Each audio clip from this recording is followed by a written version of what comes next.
Hi, everyone. Thank you so much for joining us this evening for our last program in the Wild About the Dulles Wetlands series. And so it's being brought to you by Loudoun Wildlife Conservancy. And we are a local nonprofit organization that is volunteer driven and membership supported.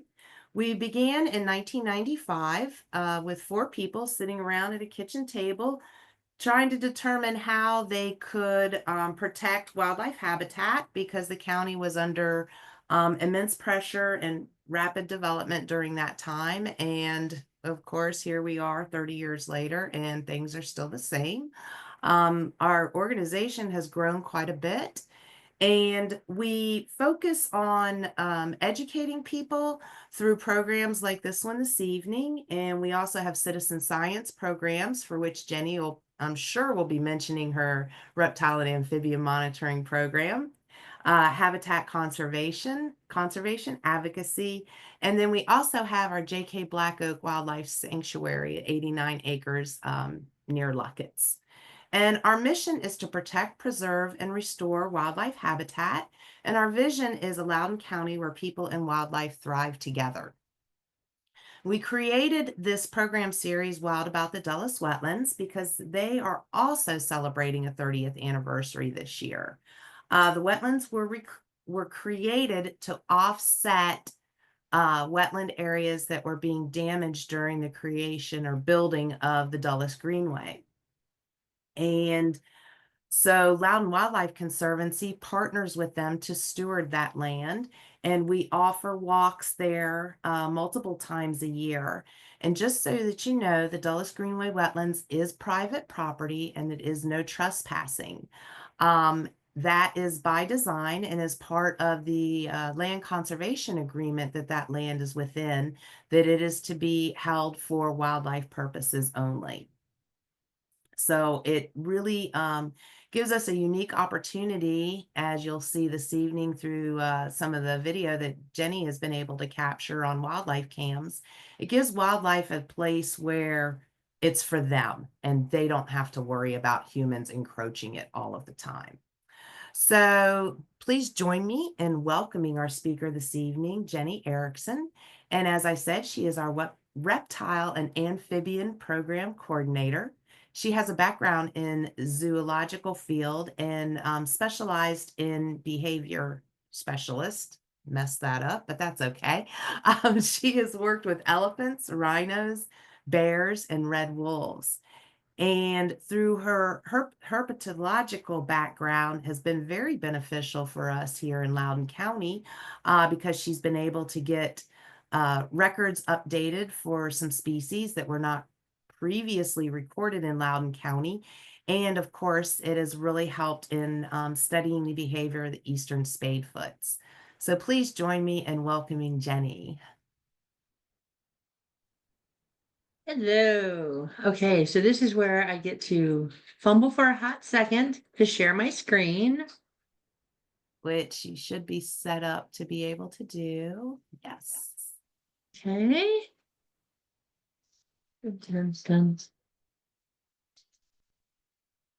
Not sure why it's doing that, because that is how I roll here. All right, can everybody see that okay now? Yes, we can. Thank you, Jenny. Perfect. Perfect. So thank you, Kim, and I'm very excited. Thank you to everyone with your patience as well for coming back for this postponed unceded world of the Dulles Wetlands. We'll be talking about tonight is kind of how we started recording things with trail cam, because it doesn't make a whole lot of sense for somebody who goes out and looks for amphibians and reptiles to be recording beaver and other things with the trail cam. However, it all does connect. As Kim said, the Dulles Wetlands is actually a very special property. We started going out with amphibians and reptiles in 2022, and have seen quite a variety of reptiles and amphibians. and other things as well, as you'll be able to see. This little friend of mine here was one of several hundred Fowler's toadlets they were emerging from part of the wetlands when we were walking around. And we were actually moving them out of the pathway so that nobody stepped on them. They were very, very hard to see. So that's what that little one is. So how this actually started. The amphibian and reptile program surveys, we survey populations throughout the county, including our JK Black Oak, several of our local parks. We partner with some of our areas like Willisford, Algonquian, and we started doing again Dulles Wetlands in 2022. Our reptiles and amphibians, they're kind of an unseen species, if you will. A lot of times we don't see them because they are very well camouflaged. They are often very shy, very elusive, and they don't want to be seen. So it has been a long time since any significant survey work has been done to track and map our populations of reptiles and amphibians in Loudoun County, and look for trends. Are we seeing any trends of declining populations in certain areas? Are we seeing species that we haven't seen in many, many years? And with the rapid development that we're seeing in Loudoun County, that is an ever-changing fact that we're faced with. Why we survey these reptiles and amphibians is quite simple. Amphibians are extraordinarily sensitive to their environment. They are sensitive to pollutants. Their changes in populations can often indicate whether or not an ecosystem is healthy or not. If we see a huge decrease in our amphibian populations in a certain area, then you have to start looking at what is the cause of that. And a lot of times that is pollutants or habitat loss adjacent to where we normally saw them. And they are actually very, very critical to our healthy ecosystem. They serve as predator and prey. And I'm going to go back to this right here. This guy right here is actually our state snake. That is a garter snake. That's an eastern garter snake. And typically, if you see an eastern garter snake out and about, you don't see this color morph where it is orange on the sides with a yellow stripe down the back. That is actually a very natural color morph. It is a very successful color morph for this one, as this one was a full-grown adult. And you can see camouflages very well in with the wetland edge near the swampy part of the Dulles Wetlands. But I just wanted to point that out, that this is actually our eastern garter snake. Usually they're more of a dark brown or dark gray to black overall coloring, and not this yellow to orange. So when we started looking around and looking for reptiles and amphibians, we would go during the day and we would go at night. A lot of our reptiles and amphibians are more active in the evening, especially this time of year. You're going to start hearing our frogs calling, and you'll know why they're coming out more in the evening time. But on our walk about, we noticed signs of river otters. And so that is what kind of started going, this looks like very recent otter signs. This is actually over here is otter poop. And on the right-hand side is an otter slide. It can be actually a very efficient way of locomoting for them to slide on their bellies in areas where it's muddier, siltier, sandier type of things where you don't have a lot of grasses and vegetation. And they create these slides coming in and out of the water. And this slide, and we had actually several that we were observing, was noticeably wet. So it looks like it had been used quite frequently. We also saw, sadly enough for some people who like their reptiles, but as I often say, my reptiles and amphibians feed other animals, we were seeing a lot of turtle bones. So this is actually part of the plaster on the underside of a painted turtle shell. And we have quite a healthy population of painted turtles at the Dulles Wetlands, and it is a primary food source for our river otters that we were seeing.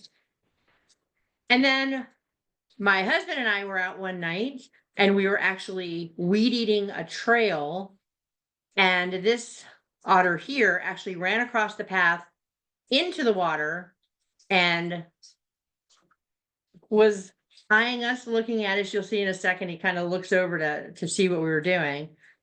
And then we're like, okay, we do have some pretty good otter activity. Obviously, they weren't sure exactly what we were doing there.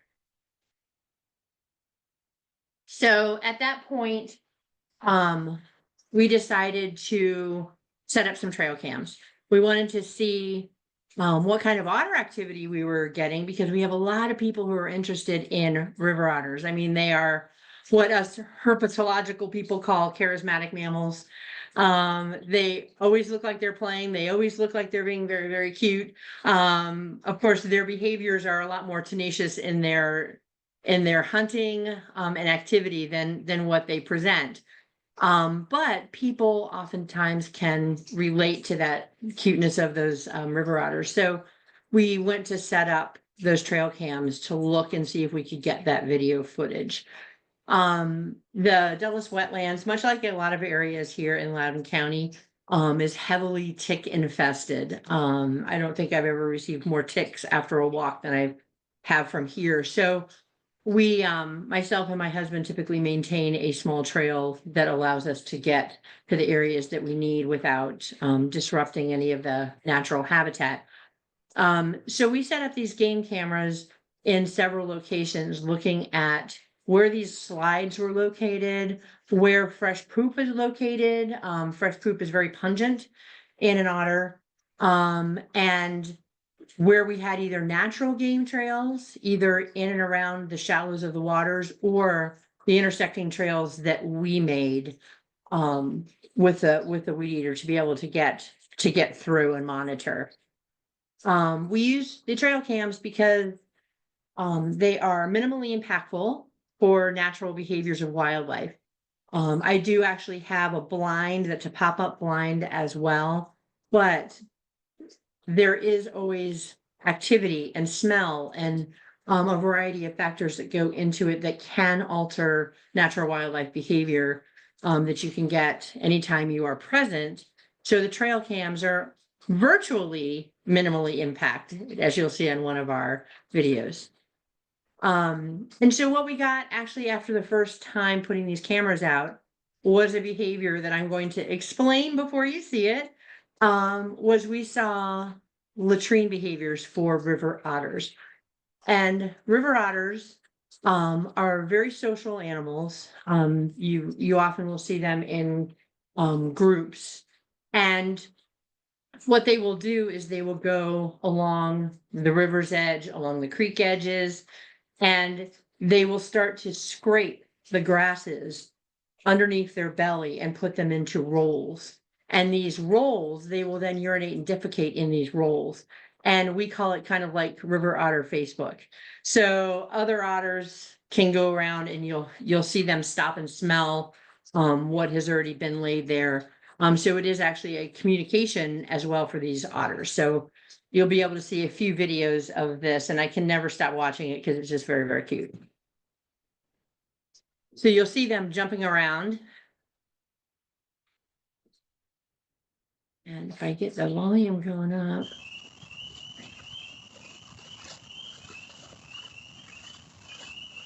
You can hear them grunting and growing. You can see the rolls of grasses starting to form underneath. And from the amphibian standpoint, we also can hear those spring peepers that are in the background. And this is actually a cut trail that I have made so that we can access different distinct points for survey.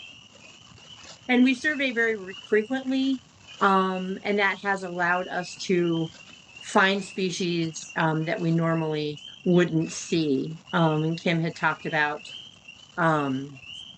some things that we haven't been able to see was our eastern spadefoots. Because we are monitoring so frequently, we're able to see species that may only be out for a brief period of time. And a spadefoot is a primitive species of frog that we have here. They typically are coastal. That's where their populations are greater. As of right now, as of today, 2025, we have 2 known populations, breeding populations of spadefoots in Loudoun County. Fortunately, one of those was at our J.K. Black Oak property, so we're able to actually get a lot more information and knowledge on the behavioral aspect of these elusive species. I know people who have been looking for 30, 40 years trying to witness a breeding, they call it an explosive breeding occur for these spadefoots, and have missed it because the information for when they were coming out and emerging was not correct most of the time. And they actually only breed for a short period of time. Like we're saying 12 to 18 hours, and then they're gone completely. So being able to come out to these locations, including the Dulles Wetlands, J.K. Black Oak, on a very regular basis allows us to see species and hear our frogs and toads that maybe we didn't know were there and wouldn't have known because we weren't there when they were calling or present.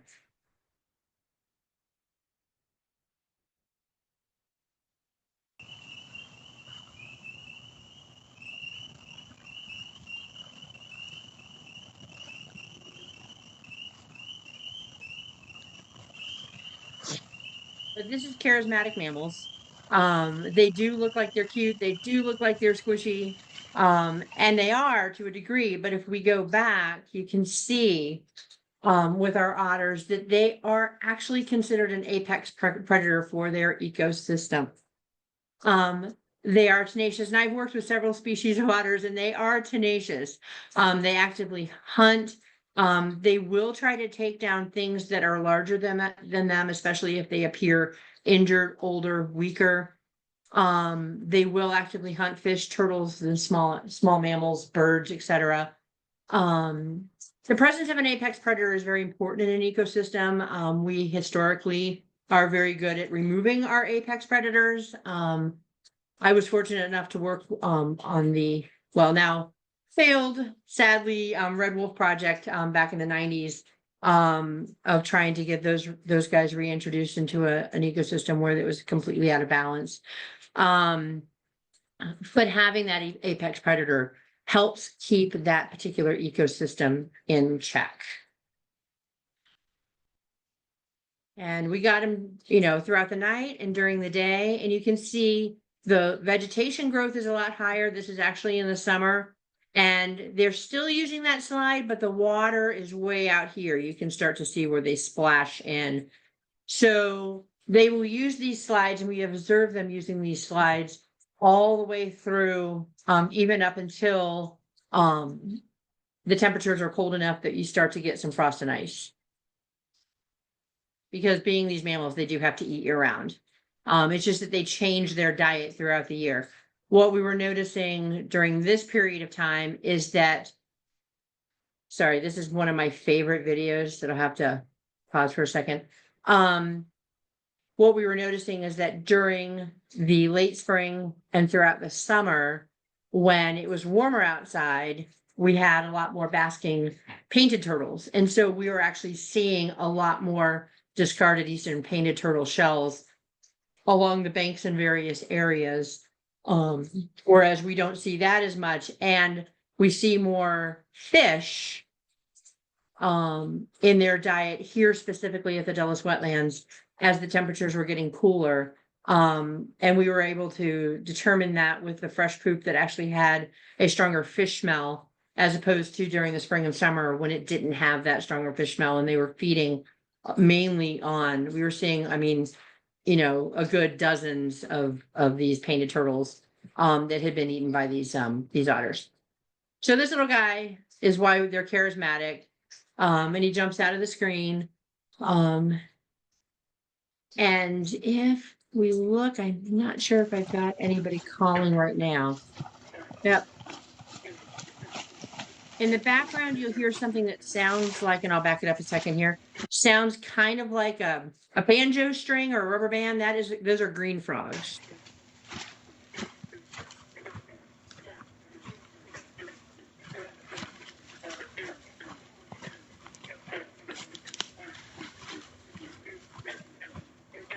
So you'll see this guy will start to roll, that process of rolling the grass around underneath him. And every one of these are, again, at intersecting points. This is an intersecting point of where we are cutting the grasses. Another intersecting point. There were actually, we've recognized over the past few years 4 very distinctive slides that they've been using in different areas of the property. Most of the property, the slides that would come out into one area that did not conjoin with Goose Creek was where we would find the majority of our discarded painted turtle shells. And then the areas along adjacent to Goose Creek, we would actually see slides coming out of our kind of our open water area of the Dulles Wetlands and going down the banks into Goose Creek. So they were also taking advantage of that access point for Goose Creek. And you can see we were very fortunate to get a lot of good footage of these otters to be able to identify these populations.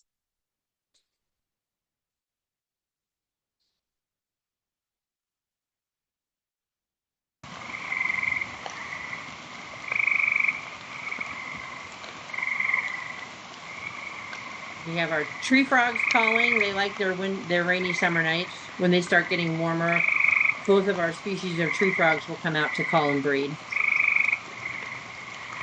And just like us, they are going to use those game trails, and they are going to use those trails that we have created because it's easier access points. This video, you actually can hear them grunt just a little bit. Let me try to get that.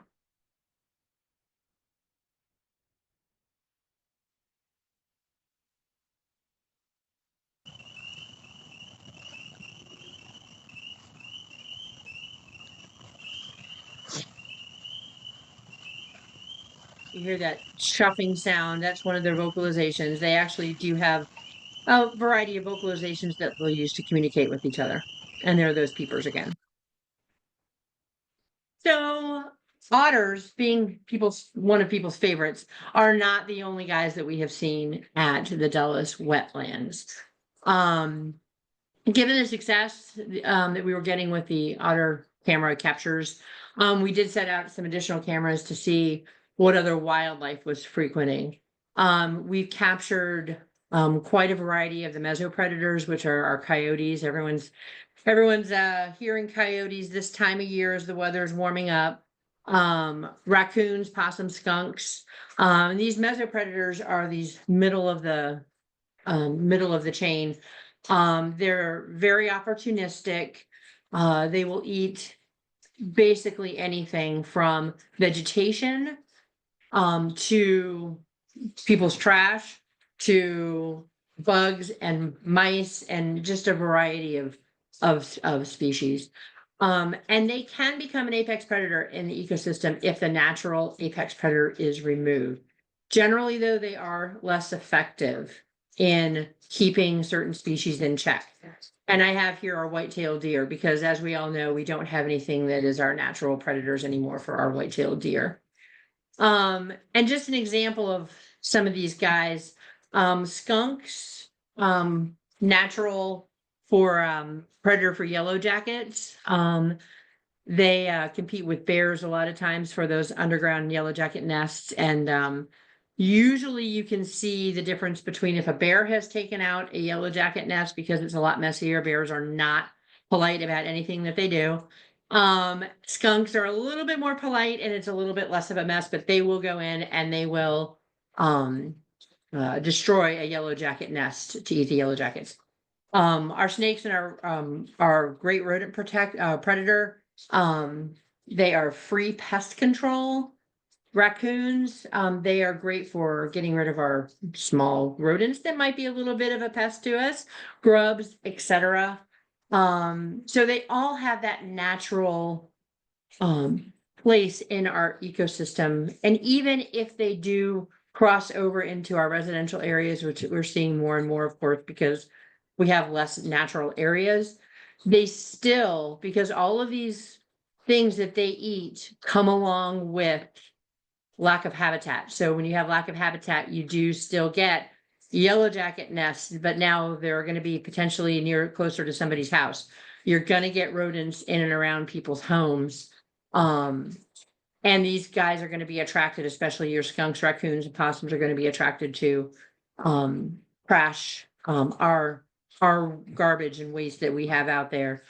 Will make it a suitable artificial habitat for them, unfortunately, because then we can start to get conflicts. We've also gotten a variety of birds, beavers. I know that I was talking with Kim ahead of time or beforehand, and she was asking people if we had beavers at Dulles Wetlands, and yes, we actually do. There are a couple of videos. They are rather hard to get on our trail cams, but we do have them using one of our created paths that go in between the open water area and one of the creek areas that feed alongside the Dulles wetlands. We do have a nice beaver dam den. We have a nice beaver den, and we have some beaver dammed areas in the Dulles wetlands. We have actually multiple times we have geese who like to hang out on the beaver den, and the beavers will come out and they will tail slap the water with a really loud, it makes a really loud bang to get the geese to leave them alone. Sadly, I have not yet captured that on there. That'll hopefully I will one of these days. The trail cams also record our frog and toad calls, which give us additional information and data about the species observed during our on-the-ground surveys. Most of the time when you're doing surveys of frogs and toads, it's easiest to do it during times when you know that they're breeding and calling. That way you don't have to be as invasive about what you're doing. You can listen and identify those calls. And that's my plug for the Frog Watch program. That's what that program actually does, is we can identify what frogs and toads are out in our community, out in our county, from a very neutral position. And this year, actually, we're doing a collaboration for the first time with the Eagle Cam program, and they are participating in the Frog Watch program. And the Eagle Cam itself is becoming a registered site for Frog Watch. So they're going to be recording and collecting data on what species of frogs and toads they're going to be hearing from there, which is going to be fantastic. Gathering all of this multi-species data does help create the more complete picture of the ecosystem and their overall health. The reason that we do a lot of these trail cams is because we tend to be on the ground more frequently, and can set up cameras and change out batteries, change out SD cards as needed as well. So here is one of our chunky beavers. And again, it's coming down one of the created trails that we cut for an access point. So if anyone wants to know if we have beavers at the Dulles Wetlands, yes, we do. We have several videos. You can actually see it goes into the water. This is actually Goose Creek. You can see it swimming. You'll see it come out here. It'll start to go down. You'll see its tail. So all of these species at the Dulles Wetlands are actually using and utilizing not just the wetlands, but the adjacent habitats. And that part of Goose Creek is fantastic because it is very, very close to places like Banshee Reeks, which has all of that property within that park. So it has a great deal of connectivity with the Goose Creek. So this guy here is bringing some branches down. We do see a bit of beaver activity, proof that they are actually bringing down some small trees. We haven't seen them bringing down any big trees recently. But obviously you can see that they are carrying those around. You'll see another one carrying those down as well. And again, this one actually doesn't go to Goose Creek. This pathway goes to one of the other side feeder creeks. And muskrats. So this is Goose Creek. So we actually put cameras up at Goose Creek as well, so that we can see what it is that's using the water, the Goose Creek thoroughway. And so here is a muskrat, and they always are going to have bunches of grasses, longer grasses, in their mouth as they're swimming. So it's not unusual to see muskrats swimming around Goose Creek. And again, all of this, if we were there, even any movement, any sounds that we make is going to disrupt these natural behaviors. Again, Goose Creek with raccoons. And these are all naturally downed trees, that obviously are serving as a way for them to get out further into the water and further onto different areas of land. And when I said before that it's virtually minimally impactful on their behavior, it is because these trail cams do have lights that certain species can detect. A lot of our mammals can detect. And so as you see here, this raccoon is actually quite curious about the light that is coming from our trail cam.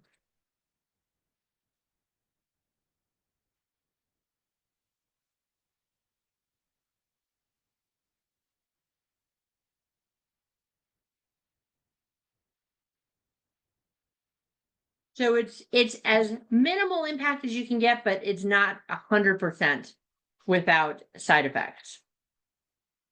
But it does make it for a cute video for our raccoons. And of course, like anything else, we have to go and mark some territory. So that is a raccoon again.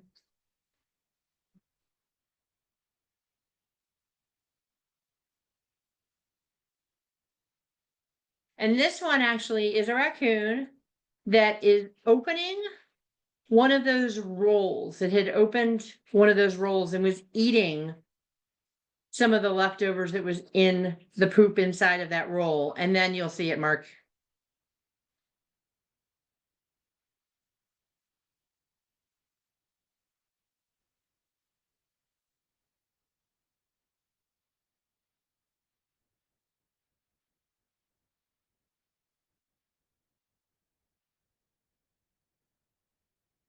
And we have to have our friend the possums. One of my favorites. One of our most toothiest animals. They have a very intimidating mouth when they open it very wide. But they tend to be one of our lazier critters. They just wander around and kind of find what they can find, usually with the least amount of effort. So he found something to munch on right there. And this is actually a good time to kind of interject with the whole idea, and I've seen this posted a few times about possums and how they are great for tick control, that they eat ticks. Well, they don't hunt ticks. That's one of the things. Possums actually tend to be pretty clean animals. And because they are wandering around where they are, they will actually pick up ticks on them.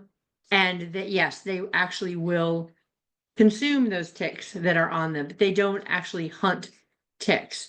Believe it or not, one of our bigger carriers of ticks in our area are some of our rodents, some of our mice, some of our rats. And one of the best things that you can have out there, and I always have to plug for it, to reduce your rodent population are our native snakes. So actually having your native snakes around can help reduce your rodent population, and rodents are a big carrier of ticks. And again, little color morph variation on that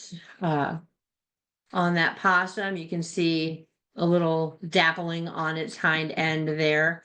And actually color morph is not unusual in the wildlife kingdom. It actually can be very, very common. Some color morphs, like, leucistic, where they're all white, as opposed to being albino, but even albinos, they tend to have a harder time camouflaging, even whether they're predator or prey. And that can make them far less successful. But some of these color morphs actually don't change their successfulness, like we were showing that orange and yellow on the eastern garter snake.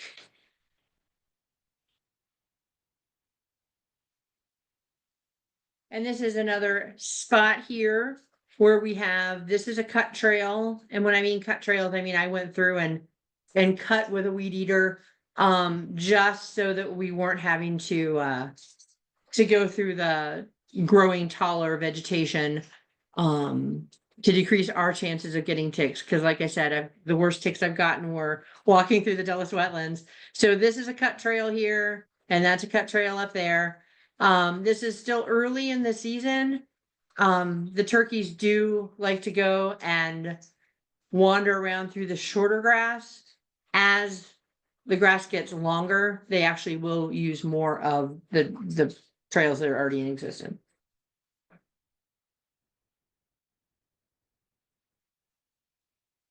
And again, sometimes you got to have somebody taking a look at you. And this is actually, when we get our droughts, like sadly we've had over the past couple of years, and cross and fingers, we don't go for drought year number 3. Loudoun County is kind of looking like right now we are in a bit of a drought at the moment. But naturally, as everything warms up and as we get less precipitation, the waters in the Dulles wetlands will also recede, just like any other water source will. And you can see that this once used to actually be water, but now we have a lot of vegetation that has grown up and over in here. And then the next year, as we get those late fall, winter rains, spring rains, this will all fill up, and these trees at the base will be underwater.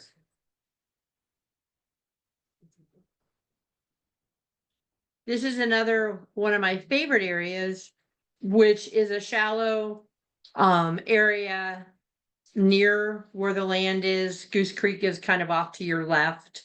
But when this has had less rain, it becomes shallower and it actually becomes a natural game trail. And we get a lot of wildlife passing through. You can see a mom with her still spotted fawn wandering through there, and there's only certain areas that have some water, but they're not by any means deep. And that goes out for, I'd say, probably about a good 20-30 feet before it started to actually get kind of mucky or a little bit deeper. And then at night you always have to find your friends. So here we have mom and baby and 2 adolescents. These are subadult raccoons. Subadult raccoons, if you haven't had a lot of raccoon experience, they're so curious.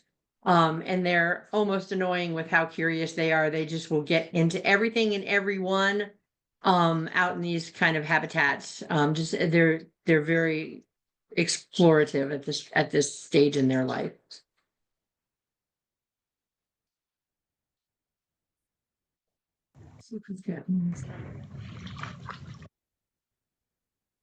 And yes, we do have coyotes as well at the Dulles Wetlands. Um, it's kind of a funny thing when you're there during the day, just like any other area. And we are hoping to plan, and just keep your eyes out for a night walk or two for an amphibian walk, but there's so much more also that can be heard and often seen when you go to an area like this at night.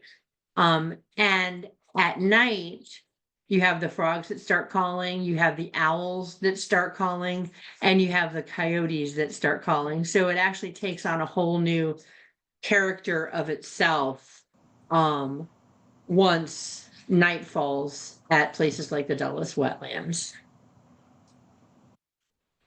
And again, you can see they're using these created trails, which is why we're getting all of this wildlife traffic, if you will.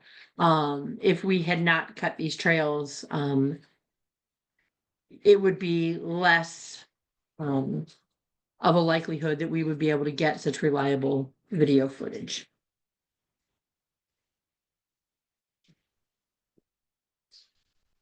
And so this, over this crest is that water edge where you saw the deer and the raccoons. And so you'll see that coyote just kind of passing through. And back to Goose Creek, you're going to have a little bit of everything. So we have pileated woodpeckers even that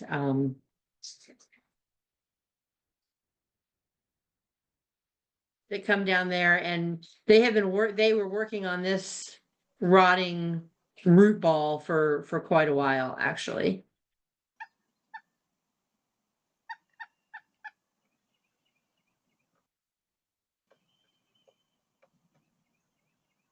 So you can see we have cameras set up so that we can see the pathways that they're taking along these pre-cut corridors that we use for our access points. But we also keep an eye on what kind of movement and activity we're seeing down here at the creek.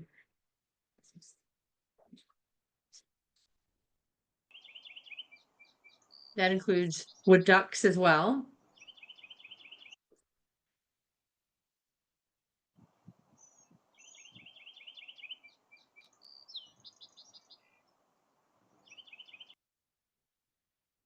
And another created pathway with Canadian geese and their little ones. You can see kind of up here where the path comes. So they will use that pathway to go between the open water area and walk down, and this leads over to Goose Creek.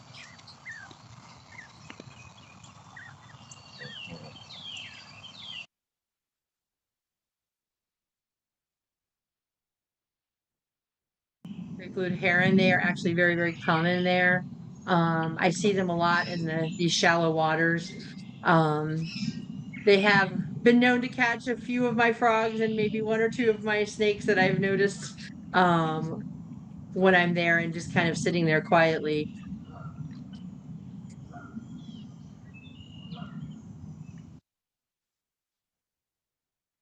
And our hawks are even using those open cut areas after they catch prey.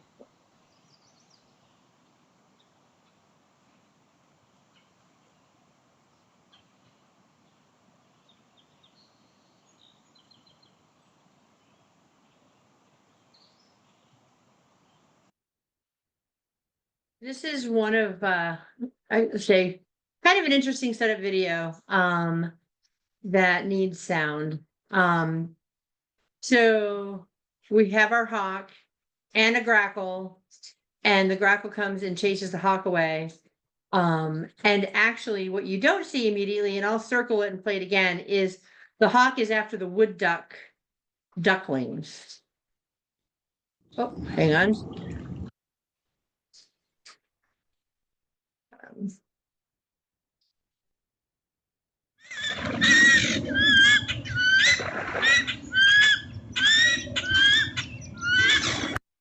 Not sure why it's giving me some issues here.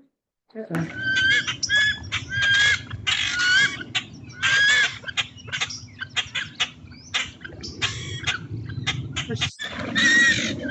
let me try it again now.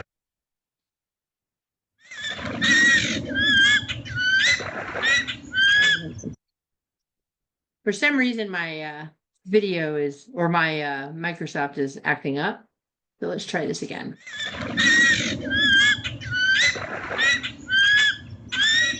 And there's a little duckling.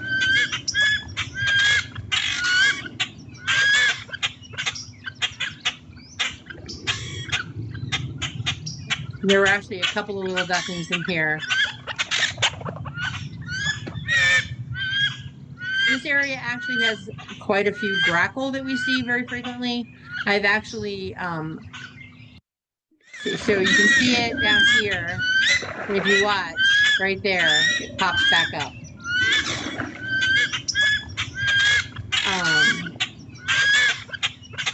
I actually had somebody recently tell me that they had a grackle try to take a frog from their pond. And they didn't know that that was something that occurred. And actually, yes, these grackles will actually, again, our amphibians are food for everybody. And grackles are not beyond that. I have actually seen grackles take frogs, and some of our small snakes, like, you know, some of our young garter snakes, etc. as well. And then, of course, I'm not sure why it's doing that. Let's see. Well, you know what they say, if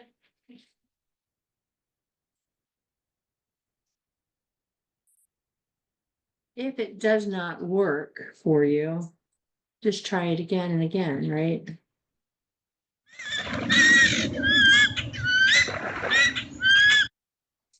You'll find I never panic when something happens in a technological problem, because I just expect that it will.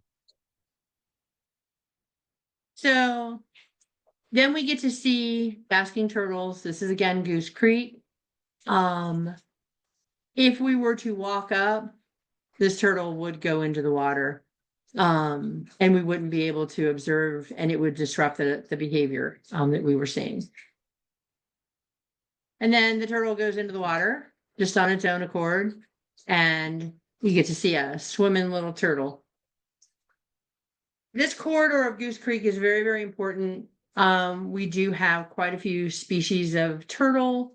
We have our water snakes. We have several of our species of frogs that actually will use the creeks. We have some salamander species that use and breed in our creek areas, as well as these thoroughfares for some of these mammals that you're seeing, like our beavers, our muskrats, and our river otters as well. So one of the things that I get asked a lot is, can I capture wildlife at my home? And the answer is absolutely yes. I have had people who help me out with our amphibian program, and they go and they get a trail cam and they set it up at their house, and they're absolutely amazed at what they see.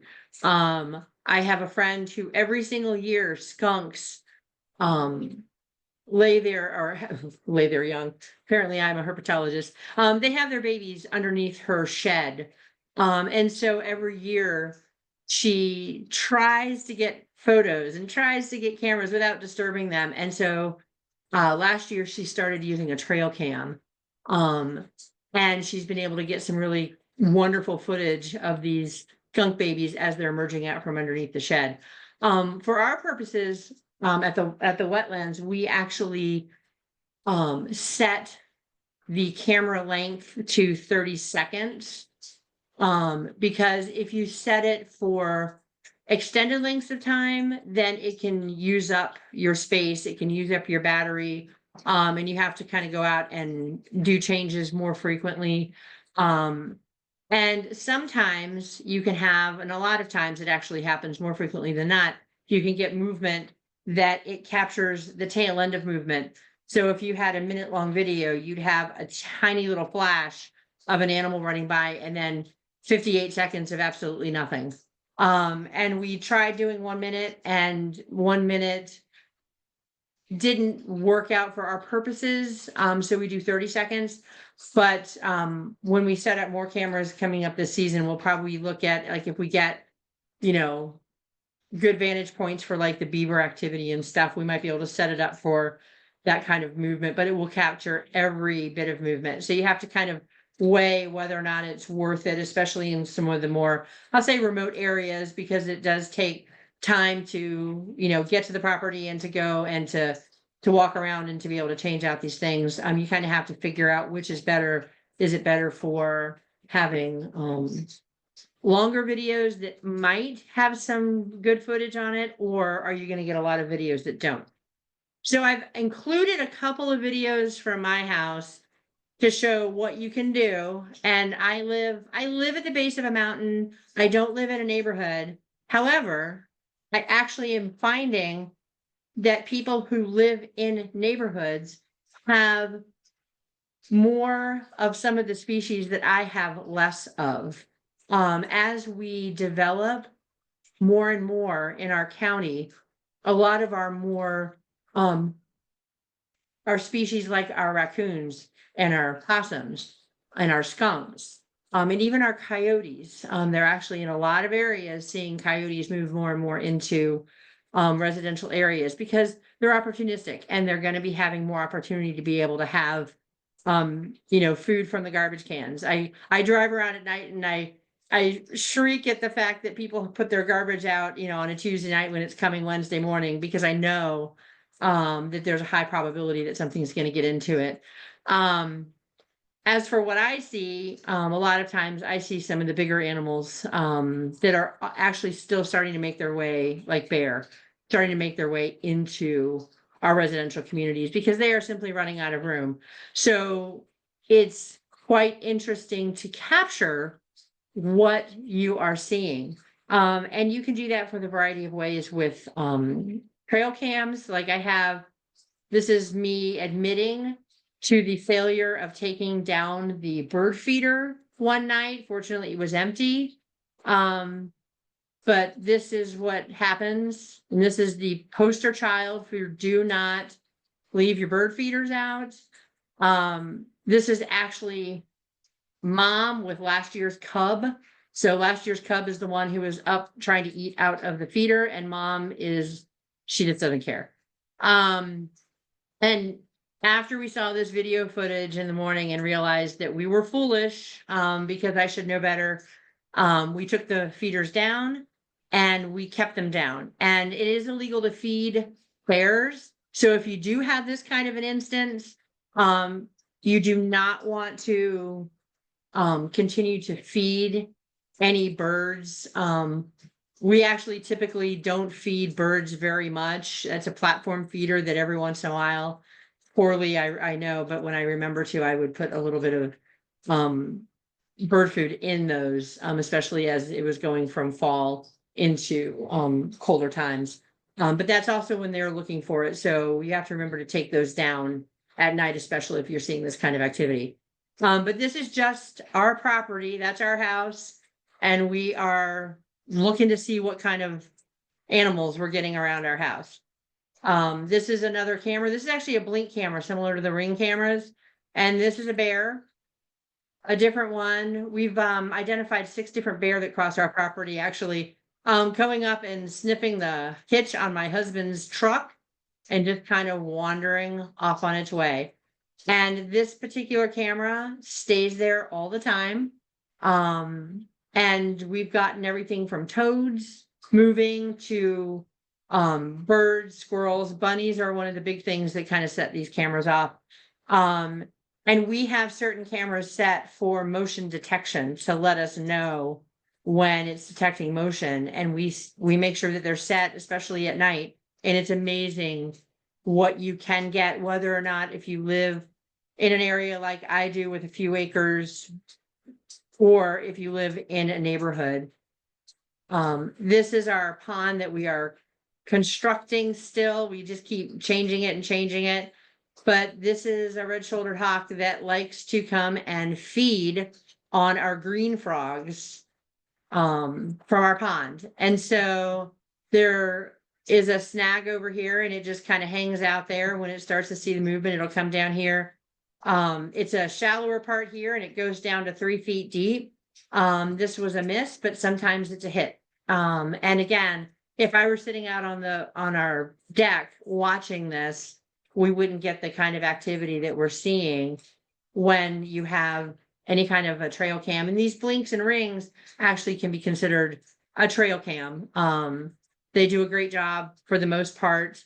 Not as good sometimes as some of the higher quality trail cams themselves, but enough that you can get an idea and to see what you're seeing. And then also, because of where I live, sometimes you get the unexpected. And this guy was definitely unexpected in our front yard one morning. We actually have cameras around, so we don't actually know where it went, because it would have set off another motion camera, but it didn't.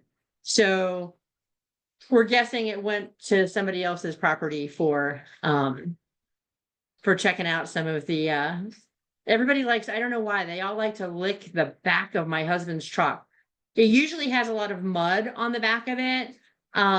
So sometimes when you get animals that need some minerals and salts, they like the mud. So but we do get a lot of animals that like to lick the back of his truck. I'm not sure why. And I hope you enjoyed kind of a glimpse as to, what we're seeing at the Dulles Wetlands so far. We actually will be adding some more cameras this year, both to the Dulles Wetlands and to JK Black Oak. And we are going to be having a lot more wonderful video footage available for people to be able to kind of see what is there when nobody else is around. This is my name and my email. So if you have any questions at all about any of the species you've seen, about any of the programs that we have, as far as, my reptile and amphibian programs, if you have any questions, if you want to know about some of our frog calls, frog watch programs, and actually, I'm going to plug the frog watch again because that one is actually very, very important. And it is the least time consuming, but it is a way for people to be able to participate and learn what your local frog species sound like and be able to monitor sites. And we've actually been able to map some sites that sadly are now housing developments that used to be sites where people were monitoring for our frogs. So we can actually monitor changes that we're seeing throughout the county as well. If you want any, calls, I can actually send you out recorded calls of our local species of frogs and toads. Just let me know as well. We're always around to help you. Kim is always around to help. So thank you very, very much. Thanks, Jenny. And we do have a couple of questions. Lorna would like to know, can you recommend a brand or model of trail cam? So that is actually a good question. And right now we're in the process of finishing our shopping for our trail cams. I have had some of the better luck with, and you always have to take this with kind of the grain of salt, with, I say, higher end, if you can. In other words, you can certainly go and get like a $50 trail cam if you want it just for your house and you're not trying to cover any great area and you don't need the best quality. You're just trying to see if there's stuff happening. And that's actually what a lot of hunters will do, is they'll buy a lot of less expensive trail cams because they're using a lot more so they can see activity on certain properties. But if you're wanting to do something where you're going to get some higher quality, definitely start looking at the cameras that are about the $100 to $200 range. We've actually gone back and forth a lot on this. And although there are some that I have seen that use the LTE cell signals, where you can actually transfer all of that via that, it is compressed and it's not as high a quality. So you want to find one that actually, you still need to insert the SD card. And you're gonna get a higher quality video out of that. I have used Bushnell, and I have used Moultrie, Moultrie, as two of the ones that I tend to have the longer life. But there are some that are even slightly more expensive. So we're like for Loudoun Wildlife, we're looking at that, not the cheapest, but not the most expensive. So Bushnell and Moultrie will get the job done for most people. And you want to look at reviews for models that will suit you. Like what I like is when I'm looking for a game camera is ones that have really good night capabilities. Because if you're looking for a camera so that you can get footage, so that you can see some of the things that you're seeing at night, you want to make sure that that camera is going to be able to handle some night footage. And there are some models, even with Bushnells and Moultries, and some of the other brands that just don't do as well at night. So you just want to, when you're looking for a trail cam, you can, and when we make the final selection, which should be here in the next couple of days, I can certainly, if anyone emails me, I can certainly send them and let them know which ones we've decided on, because we're looking for higher quality video that's not going to break the bank, but is also going to give us the best bang for our buck. So I hope that answered that question. Thanks, Jenny. Betsy asked a question. What about nutria? We saw one near the parking area up on the W-O&D near Point of Rocks. Are nutria bad news? Nutria are bad news. Yes. I have not captured any nutria on the Dulles Greenway cams. And I always say that those things with a grain of salt. Yes, they are an invasive species. And there's Maryland experiences a lot of problems with nutria right now. And we're starting to see more and more nutria in Virginia as well. They are an invasive species. And if you go to the DWR site, I believe in Maryland DNR, they have some good information on nutria as well. But yeah, they actually they're very, very successful in the niche that they fill, and they actually outcompete the native species, which is one of the definers of an invasive species. So yeah, they are not good news. Okay, and then we had another comment, thank you, and another one that was absolutely fascinating to see what shows up here. Thank you, love all the videos. Thank you, this has been an interesting series. Ooh, this is a good one. Who were the 4 people that started Loudoun Wildlife Conservancy? I know there was Joe Coleman and Nicole Sudduth. And to be totally honest with you, I do not know who the other 2 are. Jenny, do you have any idea? I do not actually, and I should know this because Joe Coleman has probably told me this about 5 times. And I don't remember who the other 2 were. I know, I think I saw Allison on here earlier. Maybe she might know. Oh, yeah. Is Allison still here? Mary Ann, do you know? We're not putting anyone on the spot here. No, we're not. The Ellises are with us too. Maybe they know. I just posted a comment. I think Leslie, and I think her last name was Metzler. I believe it's one of the 4. Okay. You know what? I will definitely get those names and see if I can include it in our follow-up email. Thank you for asking. It is something that, yes, I should know.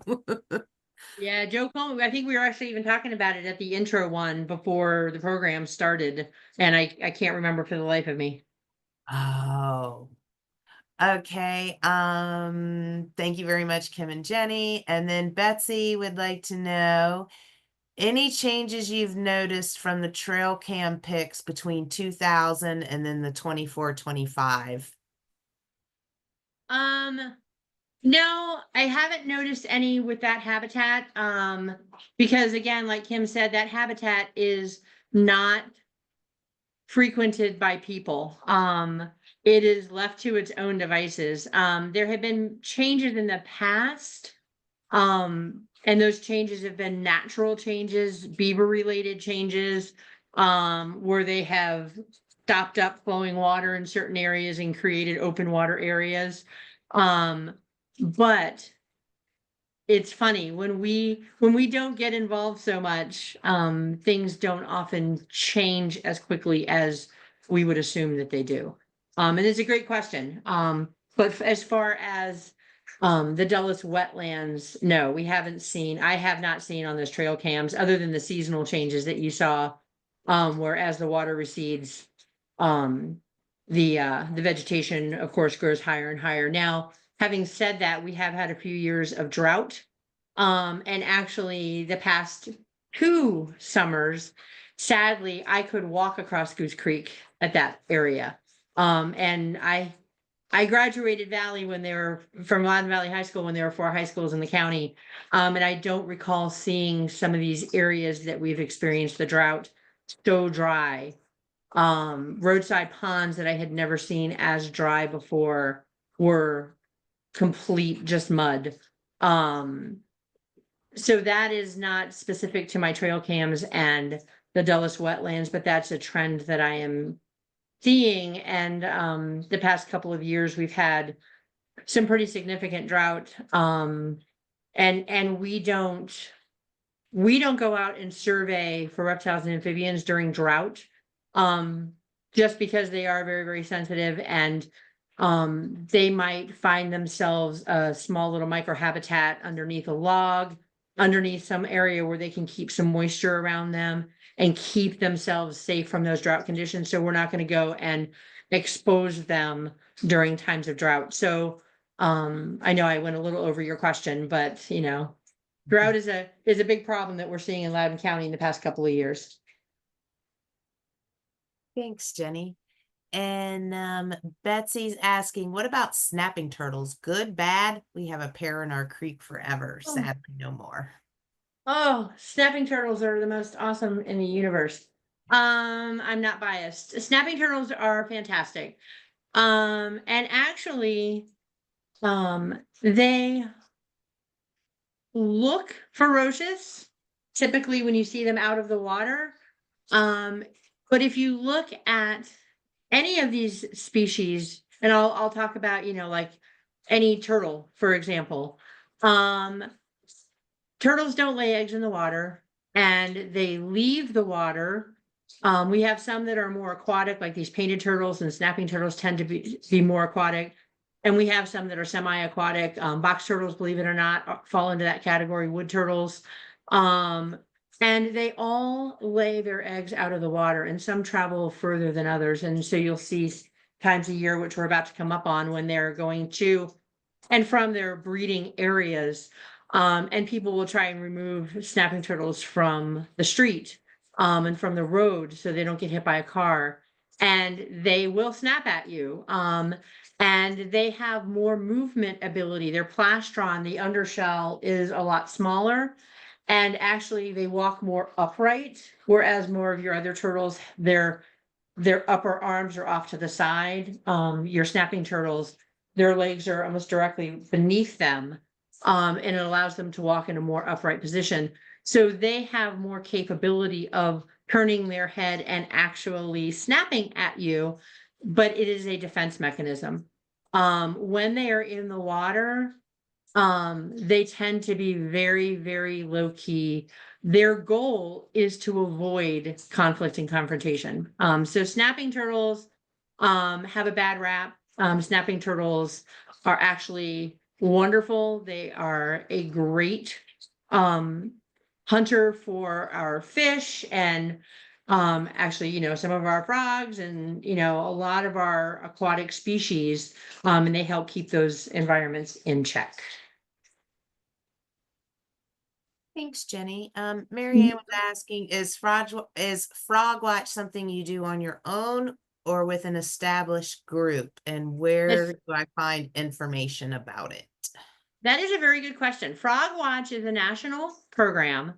And it actually started out in the 1990s as a project through the US Geological Survey. And it has switched hands a few times, but the data is actually all still there. That's one of the amazing things, is the data is still there from the 90s.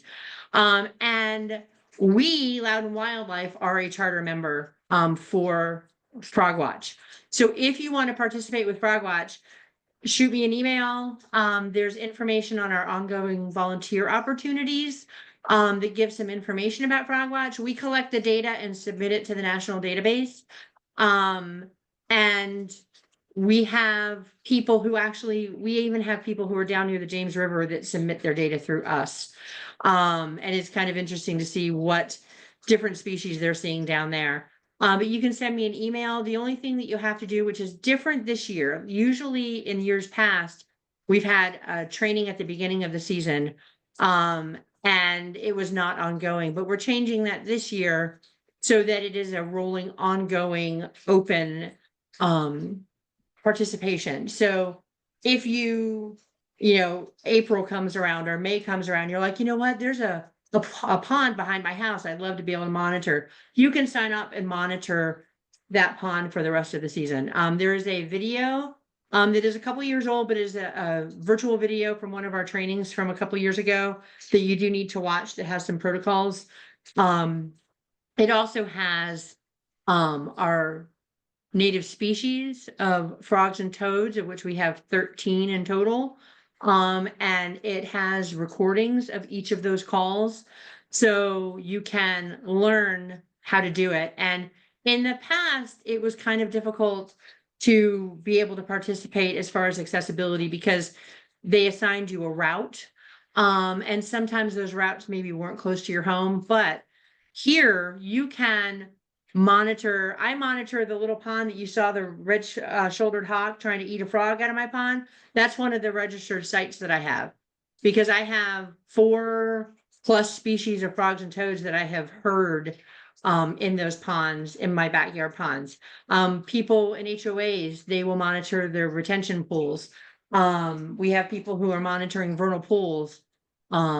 So you can choose a site, and I will register that site, and then you just submit the data to me, and I submit it through Loudoun Wildlife.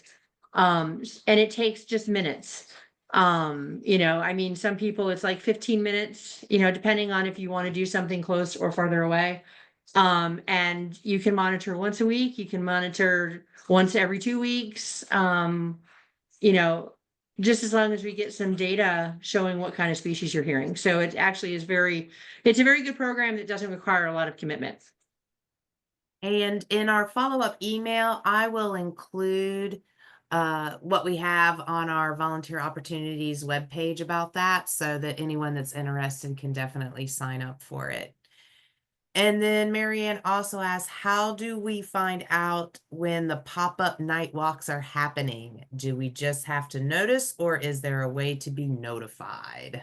That is a very good question. So,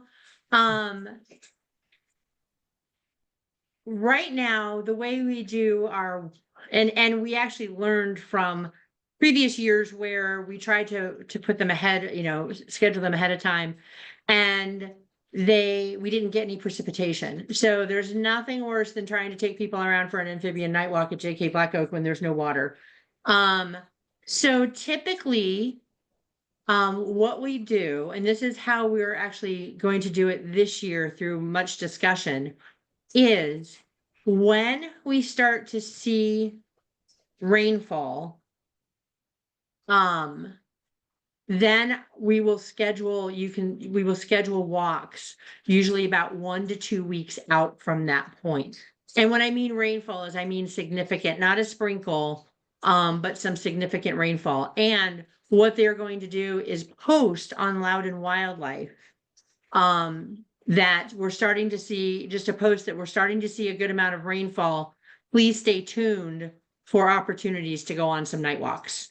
That way you have a heads up, And you'll be able to know that pretty soon you're going to start seeing some night walks, because they are super fun.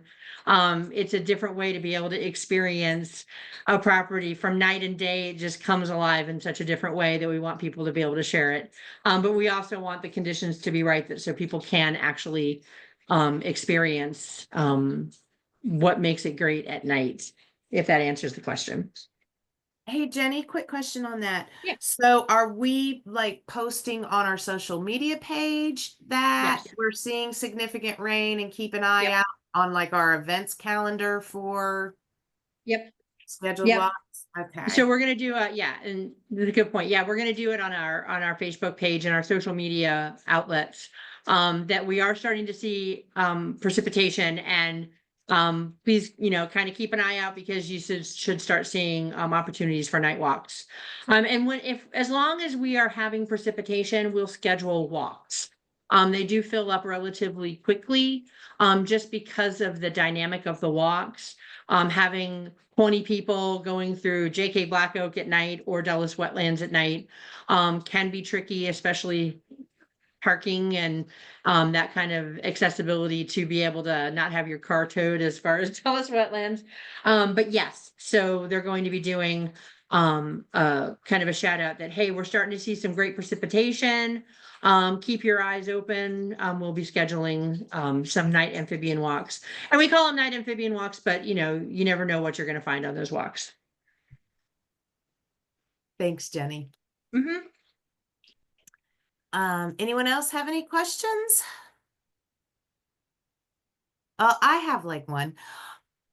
So do you have any idea of like how many individual otters there may be utilizing that area? That is a very good question. There is a ton of otter footage, and of course I didn't show all of it because it's all 30-second snips of a lot of the similar things. And I'm seeing patterns of a set of 4.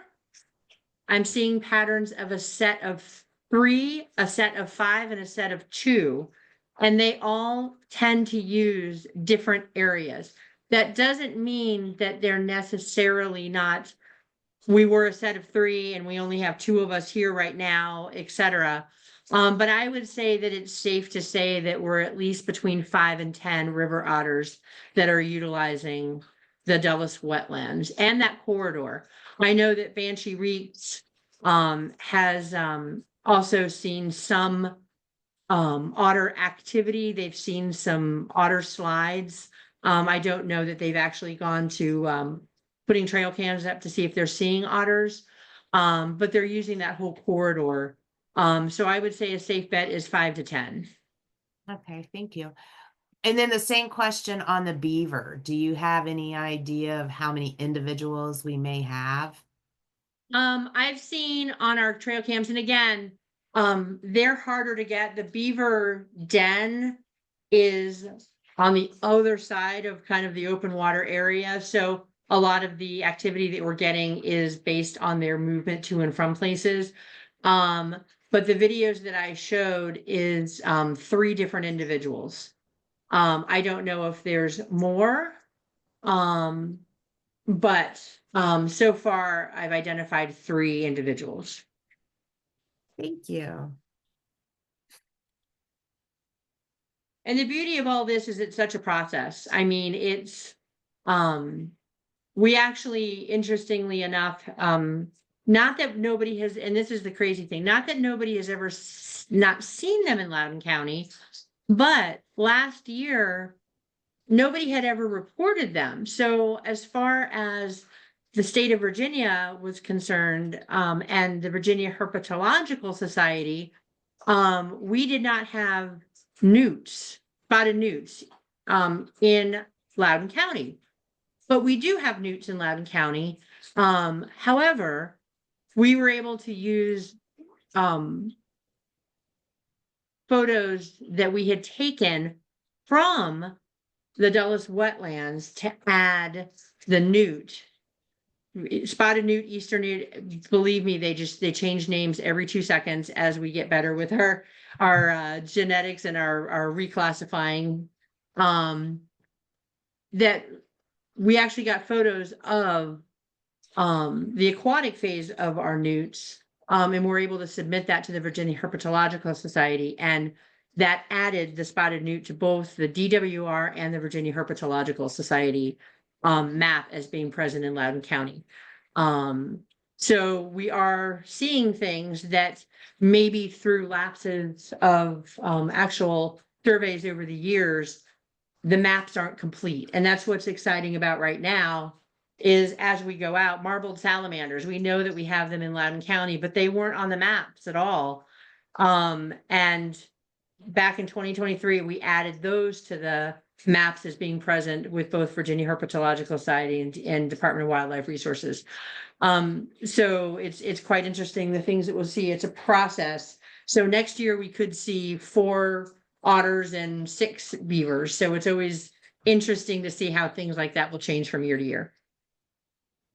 Cool. And yay, good job getting things listed as for in Loudoun County.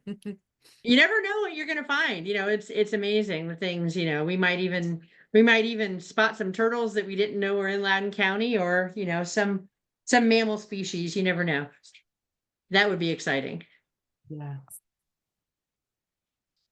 And then Marian, what about green tree frogs? Are they being found in Loudoun? Green tree frogs. That is, as of right now, no. There is no current record as far as, and one of the current maps to look at is the Virginia Herpetological Society. Green tree frogs, not to be confused with gray tree frogs or Cope's gray tree frogs or green frogs, but green tree frogs are not listed as being present in Loudoun County as of yet. And it takes a little bit, not much, but a little bit to get something posted. There have been attempts in the past, but they've actually been gray tree frogs, and sometimes gray tree frogs can be mostly green. So making sure that the species is what it is part of that process to be able to have it added. But as of right now, green tree frogs are not listed as being present in Loudoun County.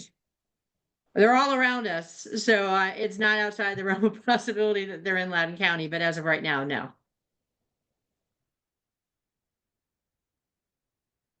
Thank you. And thank you everyone so much for joining us this evening. And as I said, we'll send a follow-up email with some links and a link to the recording of this program. And thank you so much, Jenny. We really appreciate you taking the time to tell us all about all the good things you're seeing out there. And thank you everyone for coming.